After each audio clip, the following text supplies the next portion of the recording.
let me ask you a question. Can you actually make a stable structure using just strings and sticks? Well, actually you can. That is why in today's video, I'm going to explain about a tensegrity structure.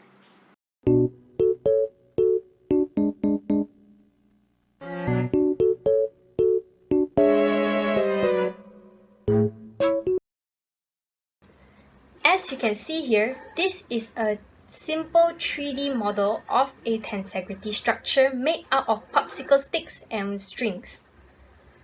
A tensegrity structure is a structure made out of two types of components. Components that are in compression and components that are in tension. So based on this structure here, we can see that the components that are in tension, which are being pulled, are these strings. These 4 strings that stable and support the structure. And the components that are in compression, which are being pushed, are the top and the bottom, made out of popsicle sticks. So, in order to understand how a tensegrity structure is able to be stabilized just by strings, let's look at a 2D model of a tensegrity structure. Okay, here we have a 2D model of a tensegrity structure. As you can see, it is made out of cardboard and elastic bands. To explain this tensegrity structure, let's look at some little scenarios. So, if I tilt this top part of the structure to one side, you can see that this string here is now in tension and is being pulled. That means there will be at least one string being stretched. So this tension that this string is experiencing now will make the structure go back to its equilibrium position. Same can be said if I tilt the other side. You can see this string is now experiencing tension. So if I release it, it returns to its equilibrium position. That means the tension in the string is what keeps a tensegrity structure balanced. And this middle string, along with these two components, provide the support to the structure. Okay, so now let's try to apply what we've learned or discovered in the 2D model to the 3D one. So in the 2D model, we have seen that if we compress one side of the structure, the string at the opposite side of the structure will be experiencing tension. And this tension will be the one that will bring back the structure to its equilibrium position. So let's try it on this one. Okay. As you can see, as I am compressing this side, these two strings are experiencing tension. Okay. The more I go down, the more these strings are being pulled. Okay, so now, what happens if I actually release this side? Will it actually go back to its equilibrium position? Let's see. Okay, 3, 2, 1. Ta-da! So, the tension experienced by these two strings just now have restored the structure back to its equilibrium position.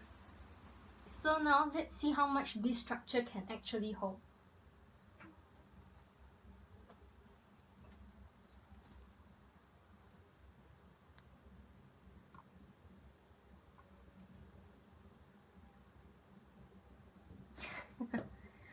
Can hold a mouse.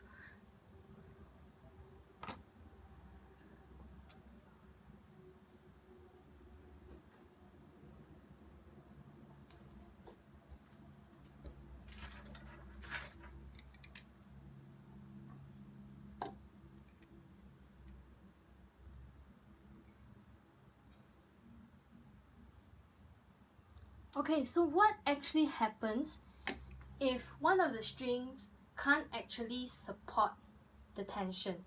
So let's see. Which side? Whoops. So as you can see, the compression at this side is actually too much for the string to handle, so the structure has collapsed. Okay, just now you've seen the few examples where I place some objects on top of the structure, and the same rule applies. If I press down one side, the other strings will experience tension, and the tension will bring the structure back to its equilibrium position. The structure is actually quite strong, as you can see. You can push it this side, you can tilt it, but it's actually pretty strong from the top. This is because of these three structures in the middle, these three components. So these two sticks and this little thread in the middle. So these two sticks are each connected to the top and the bottom of the structure, and these two components are actually experiencing compression, whereas this string in the middle is actually experiencing tension. So these sticks actually provide a compression resistance to this tension in the wire, in this string. Hence, it provides a strong support to this structure connecting both the top and the bottom. Whereas the strings at the side are actually used to balance the structure. As it is being balanced, as we turn, same can be said here and same can be said here. You'll be surprised to actually find out that your body experiences tensegrity. Your tendons in your muscles are actually the strings in tension, and your bones are actually the components in compression. Now for a little demonstration. If you take up your wrist and you bend it backwards, you can see that there's this line forming under your skin. It is pretty visible. Now this is a tendon that connects your hand to your arm. This tendon here is actually pretty strong, and you can see it is now in tension. You can feel this tendon, and you can see that it's actually pretty hard. Now, if you leave your finger there and you slowly turn back your wrist, you realize that this tendon is no longer visible, and it is not as strong as previously. This means our body is structured in a way that allows us to move, to bend our body, our parts in many directions, that allows us to be flexible without having us to have body parts that are in specific positions. So this means we can move, we can stretch, we can bend, and we can all return to our original position or equilibrium position based on the tensegrity in the bones and the tendons. Okay, that's all for this video on tensegrity, and I hope that it is educational for you all and that you have managed to learn something from this video. That's all. Thank you everyone. Bye.